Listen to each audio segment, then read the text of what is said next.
I'll tell you first thing is we're not signing any rugby players or any disc throwers or, fucking long cross-country runners. We're actually going out there and getting some football players that have some proven track records that, they can prove they can play, man, right away. Are you listening? 49ers! Damn.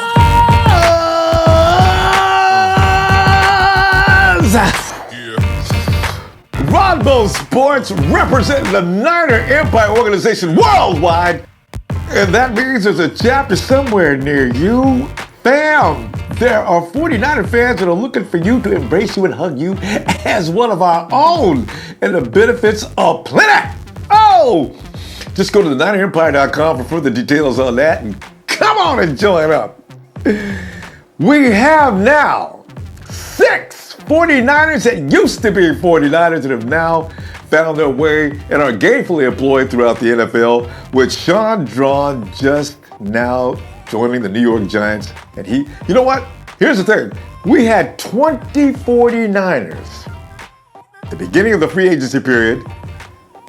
And when you think about it, that's almost half the roster.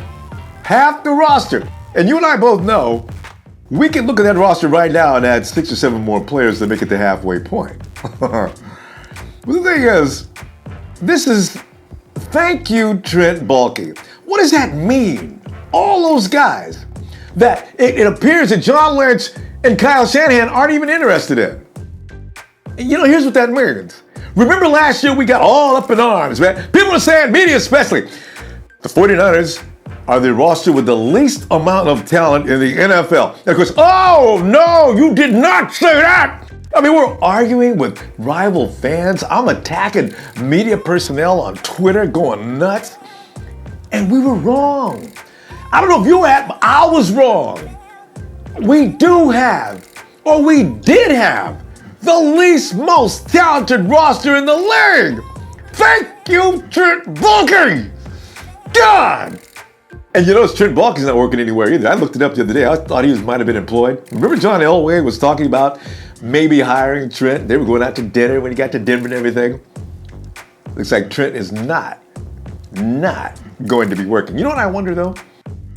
Are we going to get compensatory picks for all those people? 6 of them? Yeah, we should, right? I don't think. Are we going to get them this year? I guess we'll get them next year. I don't know how that works, but not yet. Last week, I was a little concerned about my number 2 pick. I went ahead and revealed it because everybody keeps pressuring me for that number 2 pick, right? Especially MC Niner. But anyway, I was concerned with the fact that with Kyle Shanahan's offense, you need that X factor like Julio Jones. I just want that to be complete. I want a Julio Jones. And if there's one out there, I want him on the San Francisco 49ers, right? So I said, Corey Davis, please give me Corey Davis. Listen, it may be a little unrealistic. And I know people are saying, we need defense. I'm through with always wanting defense, though. I want to build the offense. I want to say Shanahan, get the weapons he needs. Because quite frankly, everybody's trying to give us Solomon Thomas, and it's time to start talking about the draft anyway. So let's talk about it. Every mock wants to give us Solomon Thomas. There's still a couple that are trying to give us a quarterback, but we're starting to lean off of that now. So Solomon Thomas seems to be the name on just about every mock draft for the 49ers. I ain't trying to hear that. If you're going to get Solomon Thomas, which I think the 49ers defensive line is not that bad. Solomon Thomas is going to come in and play what role? You think Eric Armstead, to me, is just fine coming off that edge. If he's going to play the DE, I'm fine with that. We've already got Aaron Lynch. There's a couple more guys. But the thing is, I think there's no other chance to get Corey. So that's my problem.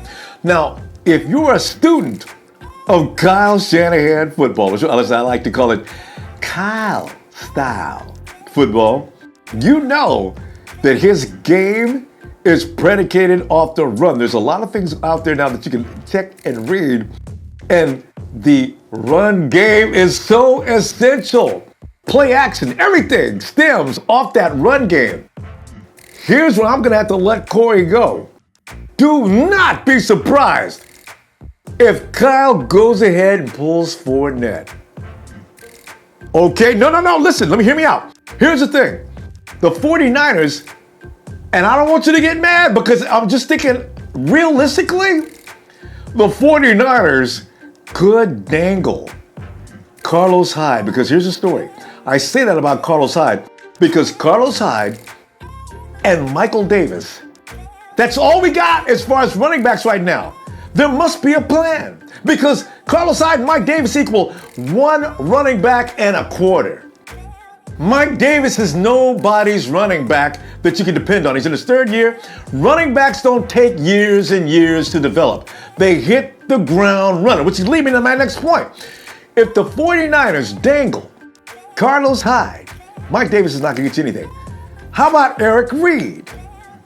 You put those two together and possibly, maybe you get a second or third round pick. You know what I'm saying? Now, you get Fournette in the first round. In the second round, maybe you go after it. Now if you got two picks in that second round, please make this deal work. In the second round, you go ahead and you get Zach Cunningham. You need a linebacker. That's another story for another time. But you need a linebacker because our linebacker crew, there's lots of issues that may need to be fixed. With that second pick, you pick up one of the many more running backs to join. Now you got Fournette. You got McCaffrey. Maybe you got Delvin Cook. You got Hunter. There's guys you can pick up as far. Now you got two rookie running backs that are tough. And as I said, running backs don't take a long time to warm up. They'll come in ready, blazing, to make Kyle Shanahan's offense work. I'm telling you, it's draft time. I'm just saying, because if there's one thing that is really serious right now, even beyond my want for Corey, we need another running back. Stop. I was listening into that argument on Red Go Radio the other day. Mm-hmm. Okay. Yeah, what? Read what my argument? lips. What? Malik Hooker. All day. Uh-oh. You hear that, Jack? Hooker gang, player. Oh. MC. Adams can't play no ball. Oh. Hooker's world, man. I'm out. MC. MC, don't get involved. Start at free safety for the 49ers. Malik, the Thief, Hooker! Oh, MC. Okay. If you've been checking out Red and Gold Radio, you know that there's this raging war going on. Let me ask you a question before I explain that. If you had a choice with the number 2 pick between Malik Hooker and Jamal Adams, who would you go with? Here's what I'm saying. 49er fans, right now, whoever you like in the draft, you can get a good argument that'll last all damn day. 49er fans are real passionate about whoever they want in this draft. I ain't getting mad at people if they don't want Mike. If they want Mike Williams opposed to my Corey Davis, fine. You know? Because quite frankly, I'm even thinking about John Ross, if you want to know the truth about it. I mean, how is anybody going to deal with John Ross? You got John Ross running, you got Marquise Goodwin, and Jeremy Kearney in the slot. I call it the speed kills attack. All right, listen, here's my point on all of this. While we're arguing about these kind of things, and also the quarterback situation, same thing. There's 3 camps right now. The 49ers are the strongest 3 camps, of course. Mitch Trubisky, Deshaun Watson, Patrick Mahomes. You can get in the biggest arguments in the world right now talking about these 3 guys. I ain't even going with the quarterbacks. But it just goes to show one thing about the 49er empire. We're very passionate about our football players. Let me introduce you to another one of our illustrious fam members. MC, God. Leonard found that time of year when talking football is just so much fun due to the fact that we're not getting our ass kicked on a weekly basis. Now we can plan on the future. And with Sam. Sam, what's up, Sam? What's going down, Ronbo? How we living? Fabulously, man. And Sam, where are you from, Sam? I'm coming live from Santa Barbara, California. Where the beaches are so goddamn glorious, and the ladies are oh. So nice and warm and tan. Sam, you know what I wanted to get into tonight, man? I want to get into, and nobody's done this like it should be done. It's a little trifling and petty, but Trent Baalke, I just want to get into a little Trent Baalke bashing tonight, man. I want to hand out some merits and demerits. You know what I'm saying? I want to compare the job that Trent Baalke is doing versus the job that John Lynch is doing. Sam, point out some differences that you appreciate between Lynch and Lynch and Baalke. What do you see, man? What are some of the high points for John, and what are some of the low points for Baalke? I'll tell you, first thing is we're not signing any rugby players or any disc throwers or, fucking long cross-country runners. We're actually going out there and getting some football players that have some proven track records that, they can prove they can play, man, right away. Exactly. And, he's always taking a risk on some high reward, low risk player, and it never seemed to work out. Whether it be injured players later on in the draft, or guys like I was talking about, Jared Hayne and the other guy, the Olympic guy. But I just like how he seems to be bringing a culture that was similar to what they had in Washington, and it already seems to be forming, you know? Yeah. You can already tell that, like, something's forming, and everyone kind of knows it. Damn. Okay, and in that case, now, you've already said the things that need to be said about Trent, and everybody agrees. Now, what are some of the things you like about John Lynch? Lynch, I love Lynch. He's a player's guy. He's defensive minded. And I like the signings he's made, man.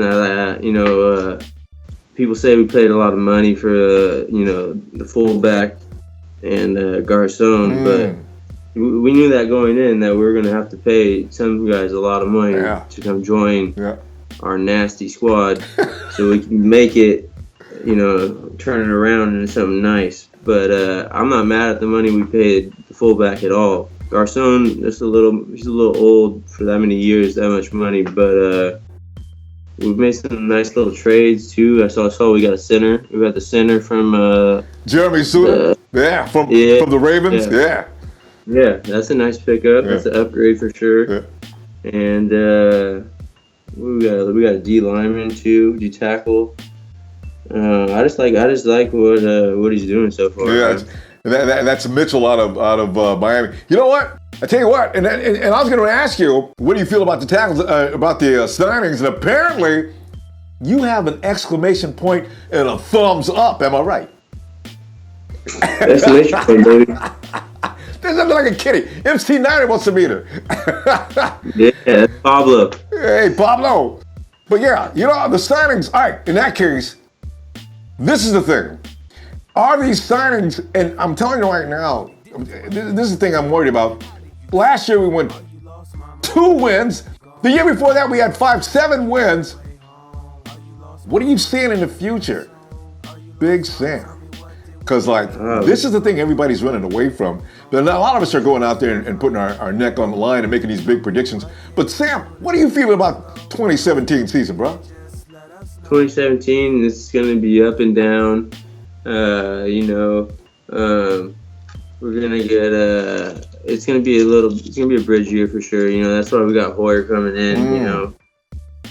No one's gonna be too excited about Hoyer, but he's gonna be an upgrade for sure. It's gonna make our offense fluid and he knows how to move the ball. Yeah. So that's gonna be an upgrade from Kaepernick sitting back there looking like he's on stilts. But I think we'll be around 500. All right. So you 8-8. You got to figure 8-8 out. Okay. All right. 8-8. That's the best case scenario, I say. Yeah. More likely, probably like 6 wins, 7 wins. All right. 7-9. So okay. All right. Now, I was telling you about arguments. 49er fans everywhere arguing about this, and I wanted to get your opinion on this too. Now, remind you, there's people going to come running in on the comment section. Hey, wait a minute, man. What is he talking about? The number 2 overall pick. There's all kinds of names out there. Sam, you must have one that you feel very strongly about. Who are the 49ers picking up at number 2? Oh man, I'm so confused on that one. I got a few I love. Yeah. I love Jonathan Allen. All right. My number 1 pick would be Mitch Trubisky. The boy from North Carolina, the Tar Heel. Mitchell Trubisky. I love him. Yeah. He's accurate. He's got a nice big arm. Reminds me a lot of Drew Brees, actually. Yeah. And let me get that. Yeah. Boom. There it is. All right. Then, Reuben Foster, All right. Solomon Thomas, Jonathan Allen, and Trubisky and Mitch. Those are my 4 right there I can't decide on. I'll be happy with either one of those 4 dudes. All right. And they're all game changers, and they all can be plugged in and played. Trubisky's going to be a thing. That's a thing. Trubisky, if you pick a quarterback in the first round, though, Sam, you got to use that first pick. You can't. He's got to play right away. Would you put Mitch Trubisky in? Or we just no? But dude, give him the old Aaron Rodgers treatment, man. Yeah, let him sit down there with a clipboard and earn his keep. Take notes, yeah. Hey, you know what? That's right. Aaron Rodgers was picked in the first round. Wait. No, Aaron was not picked in the first round, was he? Was Aaron Rodgers a first round pick? Or did they? Yeah. That's why he was sitting there sweating the whole time. We passed on him. That's right. We picked up Alex Smith instead of Aaron. And are we gonna learn? Yeah, and we gonna learn from that? Yeah, we blew it. I know. God, did we blow it? But anyway, all right. So you go ahead and possibly pick Mitch Trubisky, or should I say, as he says, no man, my name is now Mitchell. Mitchell Trubisky in the first round. He sits with the clipboard and he learns for maybe a year or 2. All right, the first round pick. All right, there it is. But you also mentioned some other guys, so he's not committed to picking Mitchell. He also mentioned the other guys too, so it could be, and it could be, hey, 8-8 on the season, or 7-8, or 9-7, or 9-7. See, 7-9, 8-8, 9-7. That's just around the 500 mark, so we're cool with that. All right. I like Reuben Foster though too, man. He's Yeah. 6 foot, 229. He's got 32-inch arms, 10 and a quarter inch hands. He's a monster, man. We need an inside linebacker like him too. Yeah, because are you concerned about Bowman? Because I'm worried about those injuries too. Is he going to be able to come back next year and really contribute and be Navarro Bowman? There's the question, right? Yeah, man. That's always the worry with those ACL tears and those injuries. I wanted him to go out and get a Hightower, but that didn't happen. Yeah, and we end up with Malcolm Smith. So okay, maybe we can't knock Malcolm Smith. He may come in and have an all-star season. So I'm going to hang with no negatives for new 49ers for me. So, all right. Yeah, the Raiders had a lot of good linebackers last couple of years, so he didn't really have a chance. Could be. Maybe you get in there and do some things for us. Hopefully. Time to give me the holla, man. Are you ready? Ooh, are we ready? Let me give you the countdown. Yeah. 3, 2, 1. Niners! I do like that group participation. Sammy, Big Bad Burke. Oh, I do like this guy. I'll see you online, Sam. And I'll see you. In fact, this weekend, get ready. We've got another episode this March 25th weekend of Red and Gold GM. I guarantee you this one is going to be insane. 2 of the most ridiculous dudes I know are squaring off against each other. That's all I will say. You get ready for that. Coming up 7 p.m. PDD. You're going to love it. I guarantee you. And coming up Sunday, of course, our online gathering, which we do every Sunday because there is no Sunday in the year that is not a 49ers Sunday. I'll be looking for you out. And listen, go ahead and go to the app and get all the instructions to show you how to join in, and I'll be looking for you then. Look right now. Hit it. Hit like, subscribe, and share. And if you see me online, give me a holler. Let me show you how to do it. 7, 6, 5, 4, 3, 2, 1. Niners!